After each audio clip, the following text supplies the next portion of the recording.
தமிழ்நாட்டிலே முதன்முறையா ஆட்சி தமிழ் IAS அகாடமியில எல்லா புத்தகங்களையும் தமிழ்ல மொழிபெயர்த்து முறையா வழிகாட்டிய ஆட்சி தமிழ் IAS அகாடமிக்கு என்னோட நன்றிகளை தெரிவிச்சுக்கிறேன். நீங்க ஏதாவது ஒரு விஷயத்தை நீங்க சொன்னீங்கன்னா வீட்டுல சொல்லுவாங்க, ஆமா நீ பெரிய கலெக்டர், ஆர்டர் போடுற அப்படின்னு சொல்லுவாங்க. ஏன் அப்படின்னு சொன்னா அந்த ஒரு ஆர்டர் அப்படின்ற ஒரு கெப்பாசிட்டிக்கு வர்றதுக்கு நம்ம உபயோகிக்கக்கூடிய வார்த்தை ரொம்ப சாதாரணமான வார்த்தை வந்து நீ என்ன பெரிய கலெக்டரா அப்படின்னு கேட்போம். அதே மாதிரி ஒரு சின்ன விஷயத்தை நம்ம கண்டுபிடிக்கணும்னு சொன்னா நீ பெரிய IPS ஆஃபீஸர், இதை வந்து நீ கண்டுபிடிக்க போற அப்படின்னு சொல்லுவாங்க. இது வந்து ரொம்ப சாதாரணமாக நம்ம லைஃப்ல ஈடுபாடு நார்மலா பேசக்கூடிய வழக்கு. ஆனால் அதற்கு பின்னால் இருக்கக்கூடிய அந்த இது பாருங்க, நம்ம மைண்ட்ல அப்படியே இன்கல்கேட் ஆயிருக்கு. நீ ஒரு ஆர்டர் போடுற லெவல்ல இருக்கணும்னா நீ ஒரு கலெக்டர் ஆகணும். ஒரு விஷயத்தை, ஒரு லா அண்ட் ஆர்டரை, ஒரு இதை ஐடென்டிஃபை பண்ணணும்னா நீ IPS ஆஃபீஸர் ஆகணும் அப்படின்னு சொல்லிட்டு. ஸோ அப்படி நம்மை அறியாமலேயே நம்முடைய மூளைக்குள் செலுத்தி வைக்கப்பட்ட விஷயம்தான் இந்த ஒரு அட்மினிஸ்ட்ரேட்டிவ் ரிலேட்டடாக உள்ள ஒரு கனவு. அந்த கனவை நீங்க அடையணும் அப்படின்னு சொன்னா UPSC எக்ஸாம்ஸ் எழுதணும். UPSC எக்ஸாம்ஸை பொறுத்த வரைக்கும் 7 வகையான எக்ஸாம்ஸ் இருக்கு.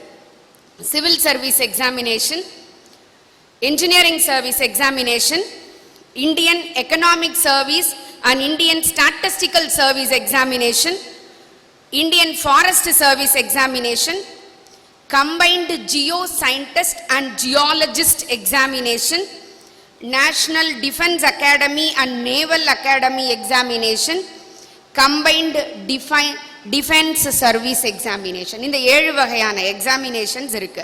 இதுல நம்ம எதை தெரிவு செய்ய போறோம் அதை நம்ம முதல்ல டிசைட் பண்ணணும் இல்லையா? அதுக்கு நமக்கு யாரும் ஹெல்ப் பண்ண மாட்டாங்க. உன்னுடைய விருப்பு வெறுப்பு என்ன, உன்னுடைய தகுதி என்ன, உன்னால எவ்வளவு முடியும். ஏன்னா இண்டிவிஜுவல் கெப்பாசிட்டி யூஸ்வலா சொல்லுவாங்க, ஹார்ட் ஒர்க் பண்ணாத, வந்து ஸ்மார்ட் ஒர்க் பண்ண. அதுல எனக்கு ஒரு பெரிய உடன்பாடே கிடையாது. ஏன் அப்படின்னு சொன்னா ஒரு குழந்தைக்கு 4 தடவை படிச்சாதான் மனசுல பதியும், இன்னொரு குழந்தைக்கு ஒரே தடவை படிச்சாதான் மனசுல பதியும். எல்லாரையும் ஸ்மார்ட் ஒர்க் பண்ணுனா ஒன்னு 100 எடுக்கும், இன்னொன்னு 25 எடுக்கும். அப்ப நான் 25 மார்க் எடுக்கிற குழந்தைன்னா நான் 4 தடவை படிச்சுதான் ஆகணும். அத ஹார்ட் ஒர்க், நீ ஹார்ட் ஒர்க் பண்றவன் முட்டாள்னா நம்ம முட்டாளாவே இருக்கலாம், நமக்கு அதை பத்தி கவலை இல்லை. நம்மளுடைய குறிக்கோள் நம்மளுடைய இலக்கை அடைவது. அந்த இலக்கை அடைய உனக்கு என்ன வழி தோதுப்படுமோ அந்த வழியை நீ செலக்ட் பண்ண. அது ஸ்மார்ட் ஒர்க்கா இருக்கலாம், ஹார்ட் ஒர்க்கா இருக்கலாம். ஹையஸ்ட் போஸ்ட் என்ன இருக்கு இந்த UPSC சர்வீஸ்ல நீங்க பாத்தீங்கன்னா ஒரு 23 வகையான இது இருக்கு. IAS அவங்க எல்லாருக்குமே தெரியும், இந்தியன் ஃபாரின் சர்வீஸ் IFS தெரியும், IPS தெரியும், post account finance service group ஏல நிறைய இருக்கு, Indian audit account service group A exams, revenue service, defence account service, Indian revenue service group A, ordnance ஃபேக்டரிஸ்ல ஒர்க் பண்றது, and Indian civil accounts service, Indian postal service, railway traffic and Indian railway accounts service group, Indian railway personnel service group, Indian railway protection force. ரயில்வேலேயே இத்தனை துறைகள் இருக்கு, accounts இருக்கு, personal இருக்கு, protection force இருக்கு, இத்தனை இருக்கு உங்களுக்கு. Indian information service group, Indian trade service, இது எல்லாமே குரூப் A.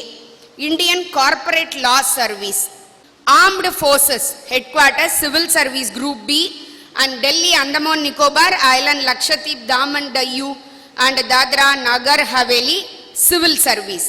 அந்த சிவில் சர்வீஸ்லயே போலீஸ் இருக்கு நெக்ஸ்ட். அதே மாதிரி Pondicherry civil service, Pondicherry police service, இப்படி 24 வகையானது இந்த UPSCக்கு கீழே உள்ள ஹையர் போஸ்ட் இருக்கு.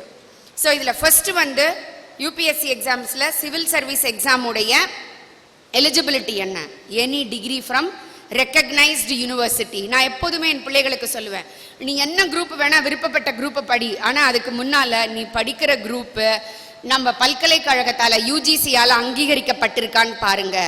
ஏன் அப்படின்னு சொன்னா கடந்த வாரம் கூட உங்களுக்கு தெரிஞ்சிருக்கும்னு நினைக்கிறேன், TNPSC எக்ஸாம்ஸ் எழுதுறதுக்கு ஒரு 35 வகையான படிப்புகள் வந்து எடுத்துக்கொள்ளப்பட மாட்டோம் அப்படின்னு ஒரு அனௌன்ஸ்மெண்ட் கொடுத்தாங்க. ஆனா இந்த விஷயம் கூட தெரியாம 3 வருஷம் படித்த பிள்ளைகளுடைய வாழ்க்கையை நீங்க நினைச்சு பாருங்க. அந்த 3 வருஷ காலம் அவங்களுக்கு சாதாரணமாக திரும்ப கிடைக்கக்கூடியதா? அதனால நீங்க எதை படிக்கணும்னு நினைக்கிறீங்களோ அதை வந்து நமக்கு அது வந்து ரெக்கக்னைஸ் பண்ணப்பட்டிருக்கான்றது ரொம்ப இம்பார்ட்டன்டான ஒரு விஷயம். ஏஜ் லிமிட் மினிமம் 21 இருக்கணும். OCR இருந்தால் மேக்ஸிமம் 32 வயசு. அது வரைக்கும் நீங்கள் எவ்வளோ வேணால் ட்ரை பண்ண முடியும். BC என்றால் 35, எஸ்சி எஸ்டி என்றால் 37, பிசிக்கலி சேலஞ்சாக இருந்தால் 42, எக்ஸ் சர்வீஸ் மேனுக்கும் 37 வயசு வரைக்கும். எத்தனை முறை வேண்டுமானாலும் நீங்க ட்ரை பண்ணலாம். அதுக்காக நம்ம வந்து கஜினி முகமது மாதிரி படையெடுத்துட்டே இருக்கணும்ன்றது கிடையாது. Maximum try at first level அப்படின்னு சொல்லிட்டு நம்ம ட்ரை பண்ணணும். ஹசன் சஃபீன் அப்படின்னு சொல்லிட்டு நீங்க கூகுள் பண்ணீங்கன்னா தெரியும். 22 வயதுல 2017 ஒருத்தர் கலெக்டர் ஆயிருக்காரு. அவருடைய அம்மா வந்து ரொட்டி செஞ்சு விற்கிறதுக்கு கூட அவங்களுக்கு வசதி இல்லை, வாங்கிட்டு போய் வித்த ஒருவருடைய மகன் ஹசன் சஃபீன் அப்படின்னு சொல்லிட்டு 22 வயதுல.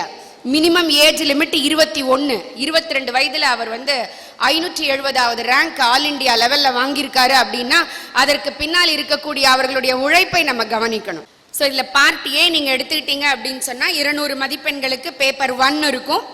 அதுல current affairs, history, world geography எல்லாமே 6th to 10th நீங்க என்ன படிச்சீங்களோ அதுதான் இருக்கும். 6th to 10th நீங்க படிச்சது தான். பேப்பர் 2 200 மார்க்குக்கு இருக்கும். Comprehension, interpersonal skill and communication, logical reasoning, general mental ability, basic numeracy, நம்மளுடைய கணித லெவல் பேசிக்கா எவ்வளோ இருக்கு, இதெல்லாம் தான் உங்களுக்கு ஃபர்ஸ்ட் லெவல்ல டெஸ்ட் பண்ணுவாங்க. மெயின்ஸ் நீங்க எடுத்துக்கிட்டீங்க அப்படின்னு சொன்னா 7 பார்ட்ஸ். பார்ட் 1 பொறுத்த வரைக்கும் எஸ்ஏ 250, மற்ற ரெண்டும் நான் ஃபர்ஸ்ட்ல சொன்னது ரெண்டும் 200 மதிப்பெண்களுக்கு. மெயின்ஸ் எடுத்துக்கிட்டீங்கன்னா எல்லாமே 250 மதிப்பெண்களுக்கு இருக்கும். பேப்பர் 1 எஸ்ஏ, பேப்பர் 2 வந்து general studies, heritage, culture, history, geography இதெல்லாம் தான் இருக்கும். Paper 3 general studies, paper 4 general studies இருக்கும். அதில் வந்து டெக்னாலஜி, எக்கனாமிக் லா, என்விரான்மெண்டல் செக்யூரிட்டி இது அனைத்தும் இருக்கும். பேப்பர் 5 ஜெனரல் ஸ்டடீஸ் இருக்கும். Paper 6 and 7 optional subject. இதில் நிறைய பேர் நம்மளுடைய தமிழகத்திலேருந்து சேர்ந்தவங்க இப்போ ஒரு மிகப்பெரிய அளவில் வரத்துக்கு ஒரு காரணம் என்ன அப்படின்னா, நீங்கள் வந்து அந்த டிகிரி படிக்காட்ட கூட உங்களுக்கு விருப்ப பாடமாக எதை வேணால் நீங்கள் எடுத்துக்கலாம். நீங்கள் சயின்ஸ் படிச்சிருக்கலாம், ஆனால் தமிழை வந்து விருப்ப மொழியாக எடுத்து அதை கூட நீங்கள் தேர்வு எழுதி ஐஏஎஸ் ஆகலாம். அதுக்கு நம்மளுடைய ஐஏஎஸ் இறையன்பு அவர்கள் மிகப்பெரிய உதாரணம். இப்படி இந்த தேர்வில் வந்து நம்ம மதிப்பெண்கள் எடுத்தோம் அப்படின்னு சொன்னால் ஐஏஎஸ் அதற்கு அடுத்தடுத்த லெவலில் நம்மளால் போக முடியும். நம்மளோட மதிப்பெண்களுடைய அடிப்படையில் இன்டர்வியூவோட நம்ம எப்படி பெர்ஃபார்ம் பண்ணுறோன்றதை வச்சு. அடுத்த level engineering. Second one engineering service examination. இது சிவில் இன்ஜினியருக்கு, எலக்ட்ரிக்கல் இன்ஜினியருக்கு, mechanical engineering and electronics and telecommunication, இந்த 4 கேட்டகரிக்கு கீழே தான் எல்லாமே வரும். ஒரு வருடமும் இந்த இன்ஜினியரிங்க்கு கீழாக 650 வேகன்சி வர்றதாக தகவல்கள் சொல்லுது. 650 வேகன்சி. நம்ம எல்லாம் வேலை இல்லை, இன்ஜினியரிங் படித்தா வேலை இல்லைன்றோம். ஆனால் நம்ம ஒழுங்காக படித்தோன்னா ஒரு வருஷத்தில் மட்டுமே 650 வேகன்சி ஃபில் பண்ணிட்டு இருக்காங்க. அப்போ நாம எப்படி படிக்கிறோன்றது தான் இம்பார்ட்டன்ட், அது என்ன கோர்ஸாக இருந்தாலும். எனி இன்ஜினியரிங் கிராஜுவேட் 21 வயசு மினிமம், 30 வயசு ஓசியாக இருந்தால், ஓபிசியாக இருந்தால் 33, எஸ்சி எஸ்டியாக இருந்தால் 35. இதுலேயும் 3 level of exam. First one preliminary examination, second one main examination, third one personality test. இது அனைத்தையும் நீங்கள் கிளியர் பண்ணீங்கன்னா இன்ஜினியரிங் சர்வீஸில் நமக்கு வேலை கிடைக்கும். மூன்றாவது Indian economics and statistical service. இன்னைக்கு டேட்டா அனலிட்டிக்ஸ் இல்லாத உலகமே இல்லை. இன்னைக்கு இந்தியாவிலேயே ஒரு தனியார் நிறுவனத்தில் வேலை பார்க்கணும்னா கூட அடுத்த 10 வருடம் இல்லை 20 வருடத்திற்கு data analytics is going to play a major role அப்படின்னு சொல்கிறாங்க. ஏன் அப்படின்னு சொன்னால் இந்த எக்கனாமிக்ஸ் படித்தவங்களும் ஸ்டாட்டிஸ்டிக்ஸ் படித்தவங்களும் நம்ம நாட்டிலுடைய பொருளாதாரத்தை ஆராய்ந்து அதற்குரிய ரிப்போர்ட்டை தயாரித்து அதனுடைய பாலிசி மேக்கிங் பொசிஷனில் இருக்க போகிறாங்கன்ட்டு. ஸோ அதில் நீங்கள் பணிபுரியறதுக்குள்ள வேலை வாய்ப்பு தான் இந்த வேலை வாய்ப்பு. இதில் நீங்கள் பார்த்தீங்க அப்படின்னு சொன்னால் ஃபர்ஸ்ட் 15 வருஷத்துக்கு ஜென்ரல் ஃபீல்டில் உங்களுக்கு அப்சர்வேஷனுக்கு போடுவாங்க, நீங்கள் ஃபீல்டு ஒர்க் பண்ண வேண்டியது இருக்கும். அடுத்த 15 இயர்ஸ் நீங்கள் ஜென்ரலாக உள்ளதிலிருந்து ஸ்பெஷல் ஏரியா ஆஃப் ஒர்க்குக்கு நீங்கள் வர முடியும். இந்த ஸ்பெஷலைசேஷன் ஃபேஸ் அப்படின்னு சொல்லுவாங்க. ஸோ இதுக்கு நீங்கள் செய்ய வேண்டியது என்னென்னா 2 லெவல் இருக்குது இந்த எக்ஸாம் கிளியர் பண்ணுறதுக்கு. Written exam and interview and வைவாவர்ஸ் exam. ஏன் இதில் மட்டும் வைவாவர்ஸ் எக்ஸாம் அப்படின்னு சொன்னால், தமிழ்நாட்டை பொறுத்த வரைக்கும் எக்கனாமிக்ஸ் அப்படின்னா வேற எங்கேயுமே எந்த கோர்ஸுமே கிடைக்கலன்னா தான் நம்ம எக்கனாமிக்ஸ்க்கு போவோம். ஆனால் டெல்லியில் ஸ்ரீராம் இன்ஸ்டியூட் ஆஃப் எக்கனாமிக்ஸ் பார்த்தீங்கன்னா 99.5% எடுத்தவங்களுக்கும் அதில் சீட்டு கிடைக்காது. அந்த அளவுக்கு எக்கனாமிக்ஸ் அப்படின்றது இந்த உலகை நிலை நிறுத்தக்கூடிய ஒரு இடத்தில் இருக்கக்கூடிய ஒரு கோர்ஸ். அந்த கோர்ஸை நம்ம எப்படி படிக்கிறோன்றதுல தான் இருக்கு.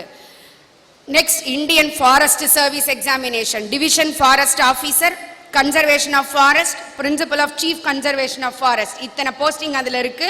நம்ம அதுக்கு அப்ளை பண்ணும்போதே நம்ம என்ன ஃபாரஸ்ட்டுக்கு நம்ம வேணும்னா தனியாக நம்ம அப்ளை பண்ணுவோம். ஹெட் ஆஃப் ஃபாரஸ்ட் ஃபோர்ஸஸ் அப்படின்ற அந்த போஸ்ட் வந்து ஈக்குவலன்ட் டு ஐஏஎஸ் ஐபிஎஸ்க்கு ஈக்குவலாக உள்ள கேடர். ஸோ இதுலேயும் நீங்கள் பார்த்தீங்கன்னா ஏஜ் லிமிட் வந்து மினிமம் 21, மேக்ஸிமம் 32, பிசி என்றால் 35, எஸ்சி எஸ்டி என்றால் 37 வயசு. 2 ஸ்டேஜஸ் ஆஃப் எக்ஸாம் இருக்கு. Civil service preliminary examination, second one வந்து Indian forest service and interview அப்படின்னு சொல்லிட்டு இந்த எக்ஸாம் நீங்கள் கிளியர் பண்ணாதான் உங்களுக்கு ஃபாரஸ்ட்ரி சர்வீஸில். 5வது combined Jio scientist and geologist. மண்ணு மலடா போயிடுச்சு, இந்த மண்ணில் எதையுமே விளைய வைக்கிறதுக்கு இல்லை, இந்த பருவநிலையை கரெக்டாக கணிச்சு சொல்றதுக்கு ஆளே இல்லை, அப்புறம் இந்த நாட்டிக்கல்ல இருந்து நமக்கு ஏற்படக்கூடிய மாற்றங்களை தெரியலை அப்படின்னு சொல்லிட்டு நம்ம நிறைய சொல்லிட்டே இருக்கோம் இல்லையா, அதெல்லாம் கணிச்சு சொல்றதுக்குரிய வேலை தான் இந்த ஜியோ சயின்டிஸ்ட் ஒர்க். ஸோ இந்த கேட்டகரியில் நீங்கள் பார்த்தீங்க அப்படின்னா geologist group A, geophysicist, chemist category இந்த கேட்டகரியில் வருவாங்க. ஸோ இதில் வந்து ஒரு மிகப்பெரிய ஒர்க் என்ன அப்படின்னு சொன்னால் central ground water board, water resources, ministry of service, இந்த வேலையில் சேர்றவங்க இந்த மண்ணுக்கு மட்டும் இல்லை இந்த வாழ்வாதாரத்தையும் பாதுகாக்கக்கூடிய துறையில் இந்தியா முழுவதும் பணியமர்த்தப்படுவார்கள் அப்படிங்கிறது வந்து ஒரு மிகப்பெரிய விஷயம். மற்ற எல்லாத்துக்குமே எனி யூஜி டிகிரி, ஆனால் இந்த ஜியாலஜிஸ்டுக்கு மட்டும் மாஸ்டர் டிகிரி வேணும், அது முடிச்சிருந்தா தான் வேலைக்கு சேர முடியும். இதுலேயும் 2 level of test, written test and interview and personal test. இன்னும் ஒன்று தான் இருக்கு, national defence academy and naval academy examination. So இதில் வந்து நீங்கள் பார்த்தீங்க அப்படின்னு சொன்னால் air force, navy force, Indian naval academy, after training இதிலிருந்து ஆர்மிக்கும் நேவல் ஃபோர்ஸுக்கும் கூட செக்யூரிட்டி சர்வீஸுக்கு நம்ம வேலைக்காக போக முடியும். இந்த டிஃபென்ஸ் அண்ட் ஆர்மியை பொறுத்த வரைக்கும் +2ல என்ன குரூப் வேணால் நீங்கள் எடுத்திருக்கலாம். ஆனால் ஏர்ஃபோர்ஸ் அண்ட் நேவலுக்கு மட்டும் நீங்கள் பார்த்தீங்க அப்படின்னு சொன்னால் மேக்ஸும் ஃபிசிக்ஸும் நீங்கள் படிச்சிருந்தா தான் அந்த வேலைக்கு போக முடியும். ஸோ எனி ஈக்குவலன்ட் குவாலிஃபிகேஷன்ஸ் இருக்கணும். அன்மேரிடு மென்னுக்கு மட்டும்தான் இந்த 6வது துறை முழுக்க முழுக்க ஆண்களுக்காக மட்டுமே, திருமணம் ஆகாத ஆண்களுக்காக மட்டுமே இந்த துறை. ரிட்டன் டெஸ்ட் அண்ட் இன்டர்வியூ இருக்கும். மேக்ஸ் அண்ட் ஜெனரல் ஸ்டடீஸ் தான் இருக்கும். கம்பைன்டு டிஃபென்ஸ் சர்வீஸ் எக்ஸாமினேஷன், இதில் என்னெல்லாம் போஸ்டிங் இருக்கும், இதுவும் வந்து அன்மேரிடு மென்னுக்கு மட்டும்தான். Indian military academy, Indian naval academy, air force academy, officers training academy, இத்தனை இடத்துல இருந்து நமக்கு வந்து ட்ரைனிங் கொடுத்து நம்மளை வேலைக்கு அனுப்புவாங்க. எலிஜிபிலிட்டி பார்த்தீங்கன்னா any degree. Age limit 18 to 23, அன்மேரிடாக இருக்கணும், அதுதான் first qualification. And age limit வந்து உங்களுக்கு சொன்ன return test and interview personality test இருக்கும். கம்பைன்டு மெடிக்கல் சர்வீஸ், எம்பிபிஎஸ் ஏன்னா இன்ஜினியரிங் சொல்லிட்டோம், லா சர்வீஸ் ஆல்ரெடி இருக்குன்னு சொல்லிட்டேன். ப்ரொஃபஷனல் கோர்ஸில் ஆர்ட்ஸ் அண்ட் சயின்ஸுக்கு அத்தனை வழிமுறைகளும் இருக்கு. விடுபட்டு போனது மெடிசன் மட்டும்தான். ஸோ மெடிசன் படித்தவங்களுக்கும் இந்த சைடில் யூபிஎஸ்சியில் வாய்ப்புகள் இருக்கு. Combined medical service examination, eligibility வந்து எம்பிபிஎஸ். போஸ்ட் வந்து assistant divisional medical officer in railways, officer in Indian ordnance factory health services, junior scale post in central health services, general duty medical officer in New Delhi, north and east டெல்லியில் உங்களுக்கு postings இருக்கும். இதுக்கு age limit upper limit 32, ஓபிசியாக இருந்தால் 35, SC எஸ்டியாக இருந்தால் 37. இது computer based personality test மட்டும்தான். இதில் வந்து ஒரு ரிட்டன் டெஸ்ட் அப்படின்றது வந்து ஒரு பெரிய அளவுக்கு இல்லை, ஏன்னா இது வந்து மருத்துவத்துறை சர்வீஸ் ஓரியன்டாகவே ஆல்ரெடி இருக்கிறதுனால. இத்தனை துறைகள் இருக்கு. நான் இந்த துறைகளில் என்னெல்லாம் நமக்கு வேலைகள் இருக்குன்னு சொன்னேன், அதை எப்படி அணுகணும் அப்படிங்கிறத வந்து ஆட்சி தமிழ் ஐஏஎஸ் அவர்கள் உங்களுக்கு எளிமையாக்குவாங்க. ஃபாரஸ்ட் சர்வீஸா, இல்லை மெடிக்கல் சர்வீஸா, இல்லை வந்து யூபிஎஸ்சி சைடா, டிஎன்பிஎஸ்சியா, என்னவா ஆகணுன்றதை நீங்கள் முடிவு பண்ணீங்கன்னா எப்படி அது ஆகணுன்றதுக்கு அவங்க வழி சொல்லுவாங்க. எதை நினைத்து நீங்கள் இந்த பணியை எடுத்திருந்தாலும் சரி, ஆனால் லஞ்சம் தவிர்த்து நெஞ்சம் நிமிர்த்துவேன் அப்படிங்கிறத மட்டும் உங்களுடைய குறிக்கோளாக நீங்கள் வச்சுக்கணும். மாபெரும் சபைதனில் நீ நடந்தால் உனக்கு மாலைகள் இட வேண்டும், மாற்று குறையாத மன்னவன் இவன் என்று ஊரும் புகழ வேண்டும் சொன்னாங்க. அந்த மாற்று குறையாதன்றது என்ன இருக்கு, நம்ம எப்படி நேர்மையா இருக்கோன்றதுல தான் இருக்கு. ஏன்னா பாடங்கள் யார் வேணா கத்துக் கொடுக்கலாம், அந்த நேர்மையை வீட்டில தான் கத்துக் கொடுக்க முடியும். அரசு பள்ளி மாணவர்களுக்கு அதிகாரம், அதுவே ஆட்சி தமிழ் அகாடமியின் அதிநாதம். மேலும் தொடர்புக்கு ஆட்சி தமிழ் ஐஏஎஸ் அகாடமி எண் 142, 2வது தளம், GST ரோடு, குரோம்பேட்டை, வெற்றி தியேட்டர் எதிரில்.